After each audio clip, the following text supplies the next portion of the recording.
ISKCON নিষিদ্ধ হোক, চাই কি চাই না? চাই কি চাই না? হাত উঁচু করতে হবে। লিল্লাহি তাকবীর, লিল্লাহি তাকবীর। বাংলাদেশে ইসকন, বাংলাদেশে ইসকন নিষিদ্ধ হোক, নিষিদ্ধ হোক, নিষিদ্ধ হোক, নিষিদ্ধ হোক।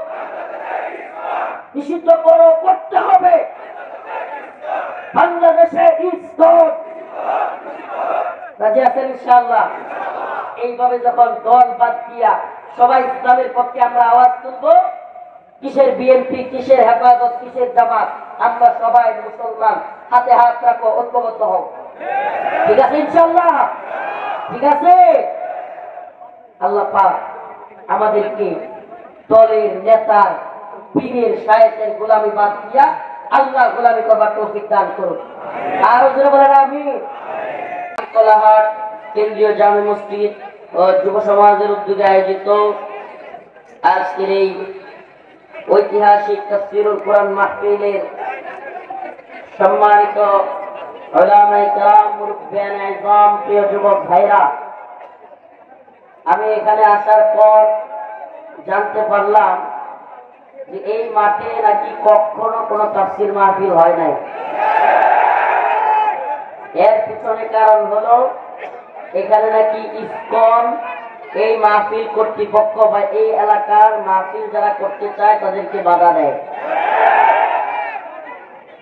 আমরা একটা কথা একবার স্পষ্ট বলতে চাই, সনাতন ধর্মাবলম্বী যারা আছে এদেশে, সনাতন ধর্মাবলম্বী লোকেরা আছে, খ্রিস্টান আছে, বৌদ্ধ আছে, বিভিন্ন ধর্মাবলম্বী লোকেরা আছে। এদেশের ইতিহাস সম্মিলিত ভাবে বসবাসের ইতিহাস। সবাই মিলেমিশে এদেশে থাকবো, এতে আমাদের কোনো আপত্তি নেই, কোনো সমস্যা নেই। আমাদের বিভিন্ন বাজারে, হাটে ঘাটে বিভিন্ন সনাতন ধর্মাবলম্বী ব্যবসায়ীরা আছে, আছে না নাই? আমরা কোনোদিন কোনো বাজারে কোনো সনাতন ধর্মাবলম্বী কিংবা ভিন্ন ধর্মাবলম্বী কারো দোকানে গিয়ে হামলা করছি? করি নাই। আমরা একত্রে বসবাস করতে কিংবা তাদের সাথে ব্যবসা বাণিজ্য করতে আমাদের কোনো আপত্তি নাই। কিন্তু যদি সনাতন ধর্মাবলম্বীদের কোন সংগঠন মুসলমানদের বিরুদ্ধে উগ্রতা দেখায়, মুসলমানদের দোকানপাটে হামলা করার দুঃসাহস করে, প্রকাশ্য দিবালোকে আদালত চত্বরে মুসলমানদের পিপিকে, অ্যাডভোকেটকে কুপিয়ে হত্যা করার দুঃসাহস দেখায়, তাহলে আমরা বলি সেই সমস্ত উগ্র হিন্দুত্ববাদী ইসকনকে বাংলাদেশ থেকে বিতাড়িত করবার জন্য যা করা প্রয়োজন আমরা তাই করবো ইনশাআল্লাহ। বাংলার যুব সমাজকে বলি, এই মাঠে নাকি গরু জবাই করা যায় না। আমি বলেছিলাম কমিটিকে গরু নিয়ে আসেন, আজকে ওপেন জবাই করা হবে।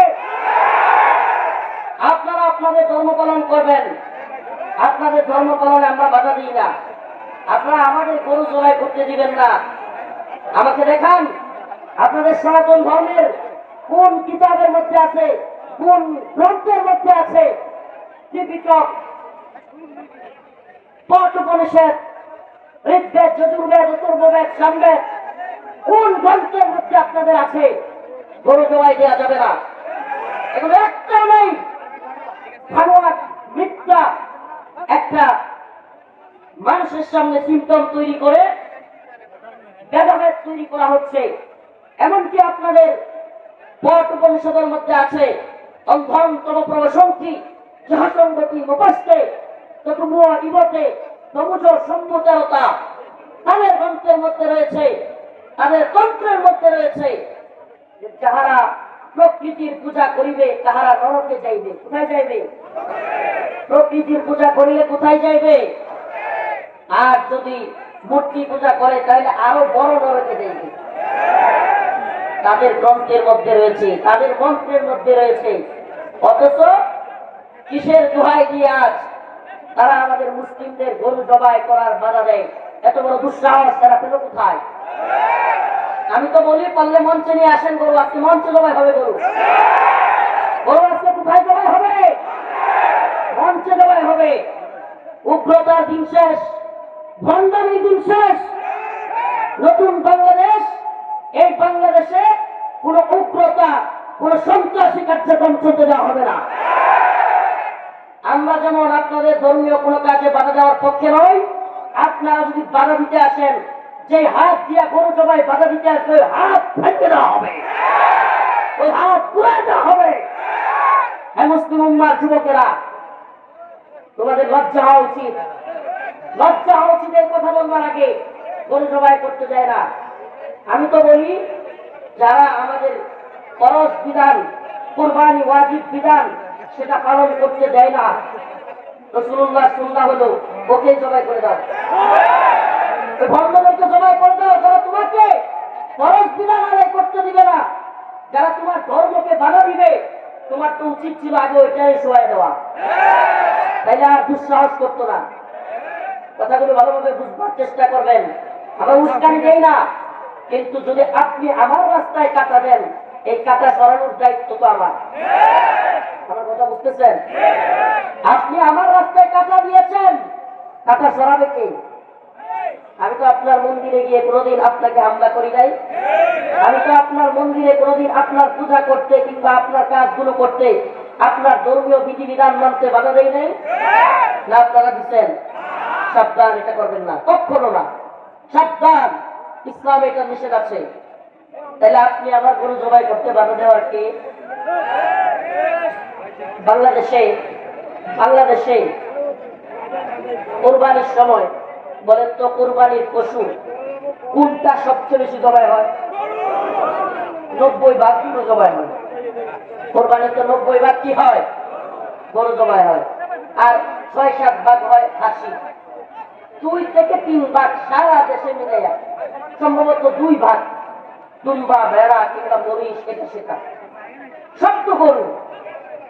তাহলে এক ধর্ম বলবে গরু আমার মা, আরেক ধর্ম যদি বলে খাসি আমার বাবা, তাহলে আমরা যাবো কোথায়?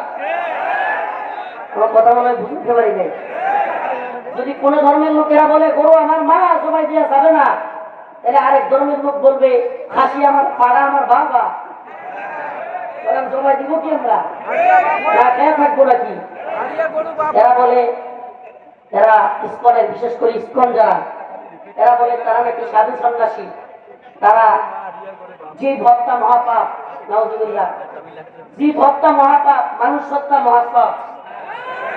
হ্যাঁ, তাইলে আমার ভাই সাইফুল ইসলাম আলিফকে উপায় হত্যা করলো কোথায়? দেখি না তো সনাতন ধর্মাবলম্বীদেরকে এই কাজের বিরোধিতা করতে। দেখছেন আপনারা? নাউজুবিল্লাহ, বরং এরা খুশি। আমি তো বলবো সনাতন ধর্মাবলম্বীদের, যদি আপনারা এই দেশটাকে ভালোবাসেন, নিজেদের মনে করেন, তাহলে আপনাদের তো দায়িত্ব ছিল এই ইসকন এবং এই চিন্ময় দাসের বিরোধিতা করা। যারা দেশটাকে অস্থিতিশীল করতে চাচ্ছে, সুন্দর পরিবেশকে ঘোলা করতে চাচ্ছে, আপনাদের তো উচিত ছিল তাদের বিরোধিতা করা। সত্যি কথা বলবেন, এই মুসলমান ভাইরা, সত্যি কথা বলবেন। বাংলাদেশে ভিন্ন ধর্মের লোকেরা কোন ধরনের কষ্টে আছে? কোন কষ্ট আছে? ইসলাম কি এই শিক্ষা দেয় যে ভিন্ন ধর্মাবলম্বীদের উপর হামলা করো? আমরা কি হামলা করি? আপনাদের এখানে কেন? আমার বাড়ির পাশে আছে না, আমি যখন স্কুলে পড়তাম, আমার সাথে কত ক্লাসমেট, আমরা একসাথে খেলছি, দৌড়াইছি, মাঠে খেলাধুলা করছি, এরা সনাতন ধর্মের লোক ছিল। আমার তো এখনো অনেকগুলোর নাম, শুভ্র, শুভ, আকাশ, এগুলোর নাম এখনো অনেকগুলোর নাম মনে আছে, আমার ক্লাসমেট। তো এদের সাথে আমরা চলছি, এখনো পরিচয় মাঝে মাঝে দেখা হইলে বাজারে, কে কেমন আছো, কথাবার্তা হয়। তাহলে তো একসাথে থাকতে সমস্যা হয় না। কিন্তু সমস্যাটা তখনই হয় যখন আপনারা আপনাদের ধর্মের ভয় দিয়ে আমাদের ইসলামিক মূলক কাজে এসে হস্তক্ষেপ করে। সমস্যা তখনই হয় যখন এই যুবক ভাইরাই, এই ভলান্টিয়ারের দল, কাউরে বসাইতে হবে না, বেশি করতেছেন আপনারা। এনে এত মানুষ কোথায় বসাবেন আপনি? আপনারা আপনারা দয়া করে না, আপনি আপনি পারলে বসে দাঁড়ায় আমি এখানে যে যেভাবে দাঁড়ায় আছে, যে যেভাবে বসে আছে এইভাবে থাকবে, কোনো কথা নাই। আমাদের কথাগুলো ভালোভাবে বুঝবার চেষ্টা করেন। হে মুসলমান, এই উম্মার জাগরণ এটা যদি ইসলামের পক্ষে কাজে না লাগে, এই মাহফিলগুলো দিয়ে কিচ্ছু হবে না, কিচ্ছু না।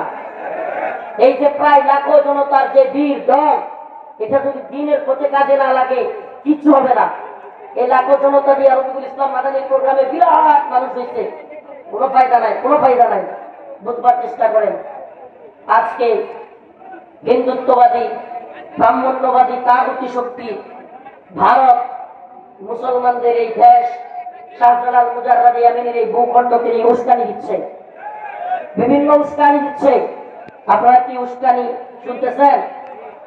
এই বলতেছে রংপুর দখল করে নেবে, এই বলতেছে চট্টগ্রাম দখল করে নেবে। আমরা বলি এটা গুজরাট নয়, এটা কি নয়, এটা কাশ্মীর নয়, এটা আগ্রাকান নয়, এটা মুসলমানদের শাহজালাল মুজাররাদ ইয়ামিনের ভূখণ্ড বাংলাদেশ। এই বাংলাদেশে দখল করতে আসলে ইটের জবাব পাথর দিয়ে দেওয়া হবে ইনশাআল্লাহ। তোমাদের মিসাইল আছে, তোমাদের কামান আছে, তোমাদের বিমান আছে, আমাদের আছে ইমানি শক্তি, ইমানি শক্তি। যে শক্তির কাছে অল্প সংখ্যক সৈনিকের কাছে আফগানিস্তানে Russia, Soviet union, America, Britain, France, Germany সবগুলো মায়ের খায়া হত্যা হইয়া নাকে খত দিয়া বাদ দিয়ে পালাইতে বাধ্য হয়েছে। কোন শক্তির কাছে? আফগানের, রাশিয়ার চাইতে, আমেরিকার চাইতে আফগানের মিসাইল বেশি, কামান বিমান বেশি, হ্যাঁ, যুদ্ধ বিমান বেশি, অস্ত্র বেশি, সৈনিক বেশি, গোলা বারুদ বেশি, ট্যাঙ্ক বেশি। কোনটা বেশি? কিছুই তো বেশি না, কিছুই তো বেশি না। তাহলে বিজয় কিভাবে এসেছে? বিজয় এসেছে ঈমানের কারণে, বিশ্বাসের কারণে। আমরা বিশ্বাস করি যদি তুমি আমাকে মেরে ফেলো, তোমার ধর্মের বিশ্বাসের কারণে আমি ইসলাম কবুল করেছি, আমি মুসলমান, এর জন্য যদি তুমি আমাকে মেরে ফেলো, তবে আমি বিশ্বাস করি আমি জান্নাতি। আমি কি? সুবহানাল্লাহ। আমাদের ভাই সাইফুল ইসলাম আলী, সেই ভাইকে যারা শহীদ করেছে, আমি নতুন সরকারকে বলবো, বর্তমান নতুন সরকারকে বলবো, উপদেষ্টা কমিটিকে বলবো, দ্রুত সময়ের মধ্যে আমার ভাই সাইফুল ইসলাম আলীদের হত্যাকারীদের বিচার করেন, দ্রুত সময়ের মধ্যে বিচার করেন। শুধু বিচার নয়, ইসকন নামক এই সন্ত্রাসী সংগঠনকে নিষিদ্ধ করেন। এই কোথায় গেছেন নাকি আপনারা? মুসলমানের আওয়াজ একটু নরম হইলে চলে। ইসকন নিষিদ্ধ হোক, চান তো আপনারা? চান তো? আমি এখন একটা আওয়াজ দিব, আপনারা সাথে সাথে বলবেন নিষিদ্ধ চাই, নিষিদ্ধ চাই। রাজি আছেন তো ইনশাআল্লাহ? আমি বলবো ইসকনের দালালেরা, আপনারা বলবেন হুঁশিয়ার সাবধান। রাজি আছেন? ইসকনের দালালেরা, ইসকনের দালালেরা, বাংলাদেশে ইসকন নিষিদ্ধ হোক, নিষিদ্ধ হোক। বলতে পারবেন? বাংলাদেশে ইসকন, বাংলাদেশে ইসকন নিষিদ্ধ হোক, নিষিদ্ধ হোক। রাজি আছেন তো ইনশাআল্লাহ? নতুন সরকারকে বলবো তাল বাহানা করবেন না। ভারতকে ভয় পাওয়ার কারণ নাই। ভারতের অনেক শক্তি থাকতে পারে, কিন্তু মুমিনের শক্তি হলো আল্লাহর শক্তি। কার শক্তি? উলাইকা হিজবুল্লাহ, উলাইকা হিজবুল্লাহ। আমরা আল্লাহর বাহিনী, আল্লাহর বাহিনী কাউকে পরোয়া করে? অসংখ্য সাইফুল ইসলাম আলী শাহাদাতের জন্য তৈরি হয়ে যাবে, অসংখ্য আবরার ফাহাদ শাহাদাতের জন্য তৈরি হয়ে যাবে। ও উম্মার যুবকেরা, আজকের এই ঐতিহ্যবাহী খানসামা মাঠ, রামকলাহাট দিনাজপুরের যুবকদেরকে বলি, প্রিয় যুব সমাজ, অনেক নিরীহ হিন্দু সনাতন ধর্মাবলম্বীরা আমাদের বক্তব্যকে ভুল বুঝে। তাদের উদ্দেশ্যে বলি, বিশ্বাস করেন আপনাদের নিয়ে আমাদের আপত্তি নেই, আপনাদের নিয়ে আমাদের বক্তব্যও না, কিন্তু কি বলবেন? এটা সংখ্যাগরিষ্ঠ মুসলিম রাষ্ট্রে দিনে দুপুরে আদালত চত্বরে কুপিয়ে রাষ্ট্রীয় পিপিকে হত্যা করে ফেলতেছেন। আমাকে বলেন, আপনি যদি উচ্চারণ পক্ষে থাকেন তাহলে আপনার চাইতে বড় সন্ত্রাসী আর কেউ নেই। আপনি যদি এই খুনেরও পক্ষে থাকেন তাহলে আপনার চাইতে বড় জঙ্গি সন্ত্রাসী আর কেউ। আপনাদের যদি কেউ তার বিরুদ্ধে থাকেন, এই হত্যার বিরোধিতা করেন, তাইলে আমরা আপনাদের পক্ষে আছি, সমস্যা নাই। কথা ভালোভাবে বুঝবার চেষ্টা করেন। কিন্তু এই দেশে আপনারা দাঙ্গা লাগানোর চেষ্টা করবেন, মনে করবেন ভারত আপনাদেরকে আইসা ক্ষমতায় বসায় দিবে, আপনারা মুসলমানদের উপর শাসন করবেন, এই স্বপ্ন দেখিয়েন না। ভারতের বুক মাথা থেকে নামান, ভারতের বুক মাথা থেকে নামান। কথা ক্লিয়ার? এটা আমাদের দেশ, আমরা মিলেমিশে বসবাস করব, কিন্তু ভারতের বুক থাকবে, শরীরটা থাকবে, দেহটা থাকবে বাংলাদেশের দিনাজপুরে, কিন্তু মনটা থাকবে ভারতে, তাইলে কিন্তু হবে না। শরীর থাকবে দিনাজপুরে আর মন থাকবে কোথায়? দিনাজপুরে যদি ভারতের দখলে চলে আসতো তাইলে তো আমরাই হুজুর ঘরে শাসন করতাম। এই চিন্তা থাকবে, তাইলে বুঝবেন আপনাকে ছাড় দেওয়ার মানসিকতা আমাদের নেই, কোনো ছাড় পাবেন না। আর যদি মিলেমিশে বসবাস করতে চান তাইলে আপনারাও ইসকন এবং চিন্ময় কুমার দাসের বিরোধিতা করেন, ইসকনের বিরোধিতা করেন।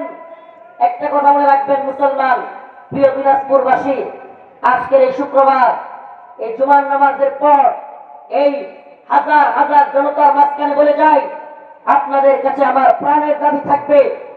হাজারো জনতাকে বলে যাই, দিনাজপুর, পার্বতীপুর, সৈয়দপুর, নীলফামারী, এই আশপাশের সমস্ত অঞ্চল উলামায়ে কেরাম ডাক দিলে অচল করে দিতে হবে। রাজি আছেন ইনশাআল্লাহ?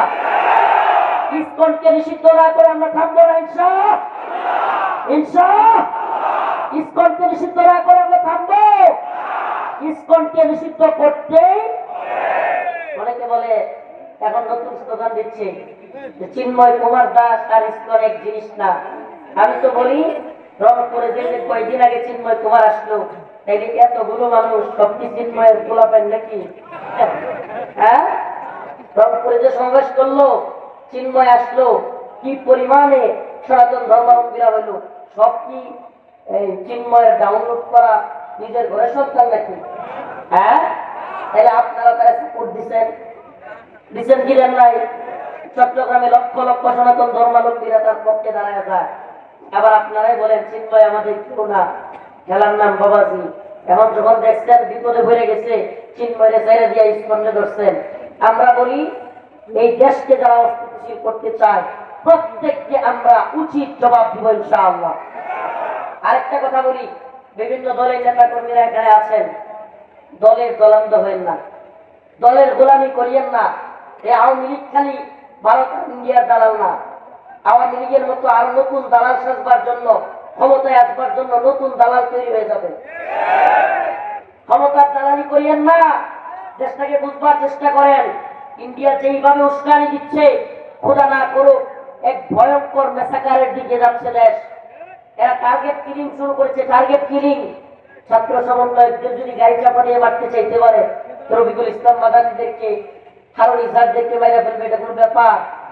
আমাদেরকেও গাড়ি চাপা দিয়ে দিতে পারে, আমরা এগুলো পড়ুয়া করি না। জেল, জরিমানা, রিমান্ড, কে মাইরা ফেলবে এগুলোর চিন্তা ভয় আমরা করি না। কিন্তু এ জাতিকে সজাগ করে যাই, ও আমার জাতি, এই গদবাধা ওয়াজ মাহফিল, একটু আসলাম, ভাইরাল বক্তা দেখলাম, এই চিন্তাটা একেবারে মাথা থেকে জেরে ফেলে দাও। একটু উম্মার চিন্তা, জাতির চিন্তা মাথায় ঢুকাও, দেশের চিন্তা মাথায় ঢুকাও। যদি না ঢুকাও, কাশ্মীর, আরাকান, উইগুরের মতো মাইর খাওয়ার জন্য তৈরি হও। এক কাশ্মীরে 10,000-এর অধিক আমাদের মা বোনদেরকে ইন্ডিয়ান সেনাবাহিনী ধর্ষণ করছে। 10,000-এর বেশি, কয় হাজার? অতএব ইতিহাস একটু জানা দরকার, ইতিহাস একটু পড়েন। সিকিম নামে একটা দেশ ছিল ভারতের পাশে, কি দেশ? হায়দ্রাবাদও আলাদা দেশ ছিল, আজকে ওগুলো আলাদা কোনো দেশ নাই। ভারত ওগুলো দখল করে ফেলছে। কিভাবে দখল করছে? আগে ওই দেশের বিরুদ্ধে একটা অস্থিরতা তৈরি করছে, অস্থিরতা তৈরি করে সেখানে হট্টগোল তৈরি করে তাদের প্রশাসন দিয়া দখলে নিয়ে নিচ্ছে। আজকে সেই একই ষড়যন্ত্র বাংলাদেশ নিয়ে শুরু হয়েছে, একই ষড়যন্ত্র সেম। অথচ বৃহৎ বৃহৎ রাজনৈতিক দল এতদিন তো আওয়ামী লীগকে বলতেন ভারতের দালাল এটা সেটা, তাইলে এখন আপনাদের কি হয়ে গেল গা? কোন একটা দলের মুখ দিয়া শুনি না যে ইসকন নিষিদ্ধ করা হোক। শুনছেন আপনারা? এই বিএনপির মুখ দিয়ে আজ পর্যন্ত শুনছেন? মির্জা ফখরুল ইসলাম ওনাকে দেখলাম এখন প্রথম আলো আর ডেইলি স্টারের পক্ষে চামচামি শুরু করছে, দেখলাম শুরু করে দিছে। আমরা বলি শুনেন, আপনারা যখন মাইর খেয়েছেন, আওয়ামী লীগ যখন আপনাদেরকে নিষ্পেষণ করছে, মামলা দিছে, জুলুম করছে, আমরা কিন্তু আপনাদের পক্ষে ছিলাম। কথা ছিলাম কি ছিলাম না? এই বিএনপি নির্যাতনের বিরুদ্ধে, আওয়ামী লীগের বিরুদ্ধে আমরা দাঁড়াই নাই, দাঁড়াই নাই, জেলে যাই নাই, রিমান্ডে যাই নাই। আপনাদের উপর জুলুম হয়েছিল, আমরা আওয়ামী লীগের বিরুদ্ধে গিয়েছিলাম।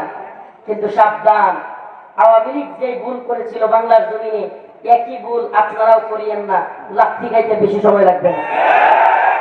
আজকে বলতেছি কথা, কিন্তু মনে রাখবেন, আওয়ামী লীগের পরিণতি যদি ভোগ করতে না চান, ভারতের দালালি ছেড়ে দেন, ভারতের দালালি ছেড়ে দেন। ইসকন নিষিদ্ধ হোক এই কথাটা মুখ দিয়ে বের করতে পারে না এরা। মুসলমান ইমানদার, মুসলমান ইমানদার, এদেশের অনেক কাট্টার মুনাফিক আছে, আপনারা নারাজ হবেন না। অনেক সাধারণ নেতা কর্মী আছেন যারা জেল খাটছেন, বিভিন্ন জুলুমের শিকার হয়েছেন বিএনপির আওয়ামী লীগ সরকারের আমলে, তারা খুব নারাজ হইতে পারেন, কিন্তু কষ্ট নেবেন না। একটা কথা বলি, সাধারণ কর্মী থেকে নিয়ে তৃণমূলের কিংবা মধ্যম শ্রেণীর কর্মীরা জেল খাটছে, জুলুমের শিকার হয়েছে সত্য, কিন্তু সিনিয়র লেভেলের অনেক নেতা আওয়ামী লীগের এবং ভারতের দালালি করছে, আওয়ামী লীগের এবং ভারতের দালালি করছে।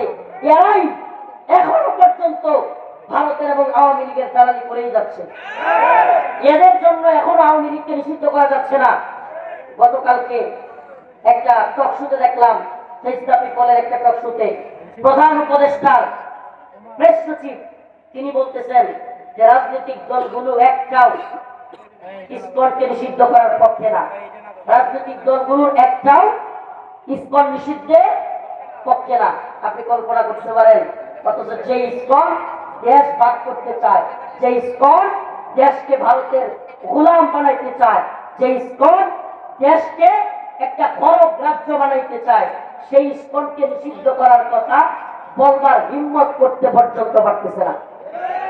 কল্পনা করতে পারেন? এই আমাদের কথা বোঝার চেষ্টা করেন, বোঝার চেষ্টা করেন। দলাদলির সময় নাই। মায়ানমারে যখন মারামারিটা শুরু হয় তখন অনেক দলাদলি করছে, অনেকে চেয়ারম্যান হওয়ার কাহিসাব যাচ্ছিল, চেয়ারম্যানও হয়েছে। এখন কি হয়েছে? চেয়ারম্যান হওয়ার পরে এখন রোহিঙ্গা ক্যাম্পে এসে একটু বুঝতে জন্য সিরিয়ালে দাঁড়ায় কি করছে? রোহিঙ্গা ক্যাম্পে এসে কি চেয়ারম্যান চেয়ারম্যান কি করে কিছু বুঝতের জন্য সিরিয়ালে দাঁড়াইছে। কেন?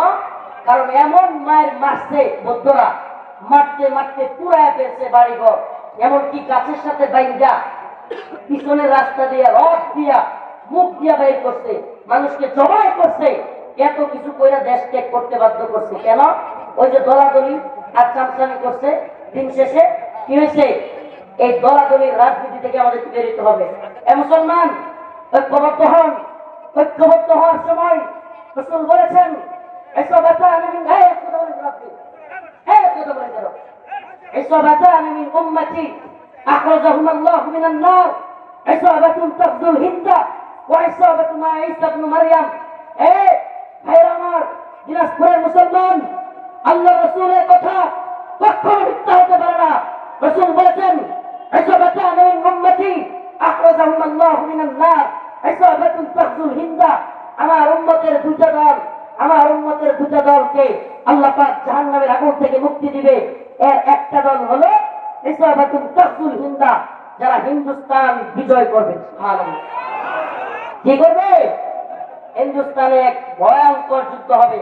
নাসাই শরীফের হাদিস, হাদিস বলতেছে, হাদিস কোন ব্যক্তির মুখের কথা নয়, নাসাই শরীফের হাদিস। রাসূলুল্লাহ সাল্লাল্লাহু আলাইহি ওয়াসাল্লাম একদিন পূর্ব দিকে তাকায়া, কোন দিকে? পূর্ব দিকে তাকায়া দীর্ঘ শ্বাস নিচ্ছিলেন। কি করতেছিলেন? দীর্ঘ শ্বাস নিচ্ছিলেন, বলতেছিলেন আমি পূর্ব দিক থেকে বিজয়ের সুগন্ধ পাচ্ছি। সুবহানাল্লাহ বলে, পূর্ব দিক থেকে কি পাচ্ছি? বিজয়ের। সাহাবী জিজ্ঞেস করলেন, ইয়া রাসূলুল্লাহ, কিসের বিজয়, কিসের সুগন্ধ? রাসূলুল্লাহ সাল্লাল্লাহু আলাইহি সাল্লাম বললেন, পূর্ব দিকে একটা গাজওয়া হবে, যুদ্ধ হবে, যে যুদ্ধে হিন্দুস্তানে হিন্দুত্ববাদী তাগুতি শক্তির বিরুদ্ধে মুসলমানরা বিজয়ী হবে। সুবহানাল্লাহ। ইসাবাতানি মিন উম্মতি আহরাজাহুম আল্লাহু মিনান নার, ইসাবাতুন তাগজুল হিন্দা ওয়া ইসাবাতু মা ঈসা ইবনে মারইয়াম। আল্লাহ রাসূল বলেছেন, আমি সুসংবাদ, আমি সুগন্ধ পাচ্ছি ওই হিন্দুস্তানের। সুবহানাল্লাহ। রাসূলুল্লাহ সাল্লাল্লাহু আলাইহি সাল্লাম বলেন, এই গজওয়াতুল হিন্দে তিনটা দল হবে। কয়টা দল? কয়টা? একদল হিন্দুস্তানের সেনাবাহিনীর ভয়ে প্রথমেই পালাইব। একদলের কাজ কি? ওয়াজ সবার ভালো লাগবে না তো, ভালো লাগবে না তো। কোরআন সুন্নাহর প্রকৃত ওয়াজগুলো কিছু লোকের ফি কুলুবিহিম মারাদ, এদের অন্তরে মুনাফিকি আছে। কি আছে? এদের অন্তরে কি আছে? সঠিক সত্য কথা এদের পেটে হজম হবে না, বদ হজম হবে।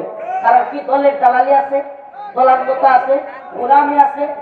যদি ঈমান ফ্রেশ থাকে তাহলে ভালো লাগবে রাসূলের কথা, কোরআনের কথা। আর যদি দলের দালাল হয় তাহলে সব ভালো লাগবে না। কি বলতেছি? তিনটা দল হবে। কয়টা দল?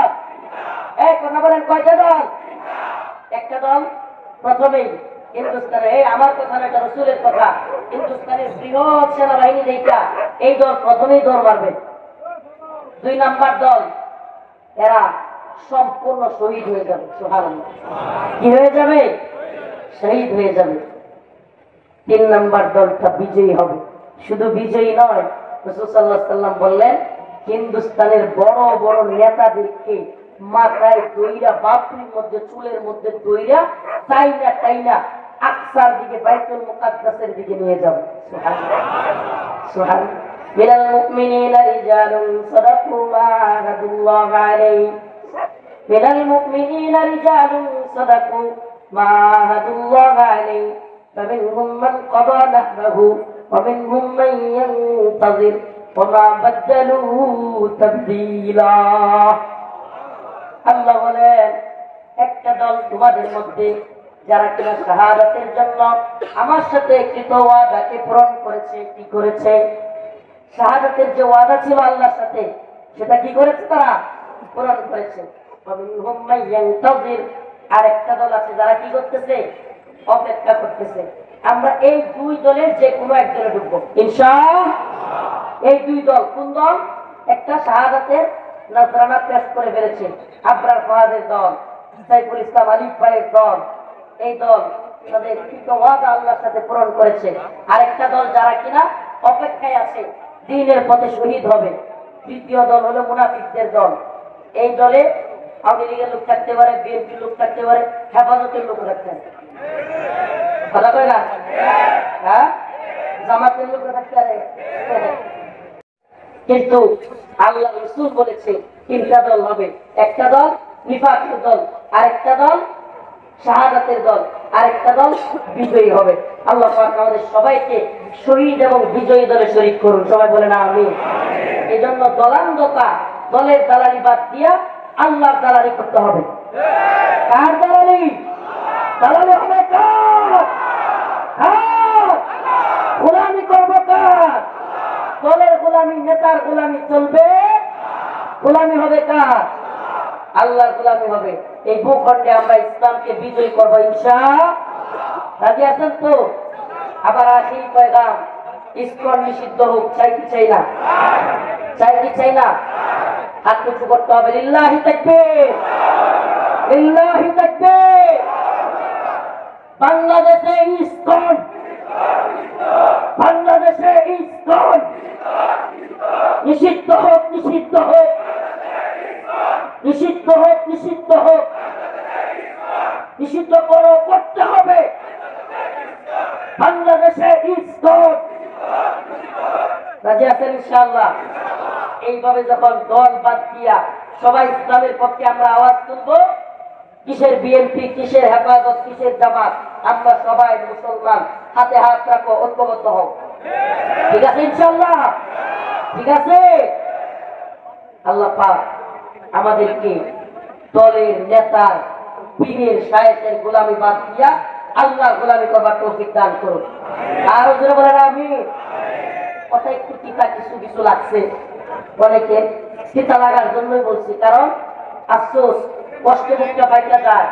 শুনলে আপনারা এই রাষ্ট্রদ্রোহী চিন্ময় কুমার, এই চিন্ময় দাস জেলখানায় গিয়ে ভিআইপি ডিভিশন পেয়েছে। ডিভিশন কি পাইছে? ডিভিশন বুঝেন আপনারা? জেলখানায় ডিভিশন মানে হলো ওই বন্দির জন্য স্পেশাল চিকিৎসা, স্পেশাল খাবার। ওই বন্দি যে ডিভিশন পাবে তার জন্য সাধারণ বন্দিরা ঘুমাবে ফ্লোরে, ওই বন্দি ঘুমাবে খাটের মধ্যে। সাধারণ বন্দিরা চিকিৎসার জন্য সিরিয়াল ধরবে, তার জন্য চিকিৎসক নিজে যাবে। সাধারণ বন্দিরা মোটা মোটা চালের ভাত খাবে, মাঝে মাঝে পোকা থাকবে, কিন্তু ওই বন্দি যে ডিভিশন পায় সে খাবে চিকন চালের ভাত। আর চিন্ময় কুমার দাস পাইছে এই সুবিধা। কল্পনা করা যায়? কষ্ট কি লাগে না লাগে না?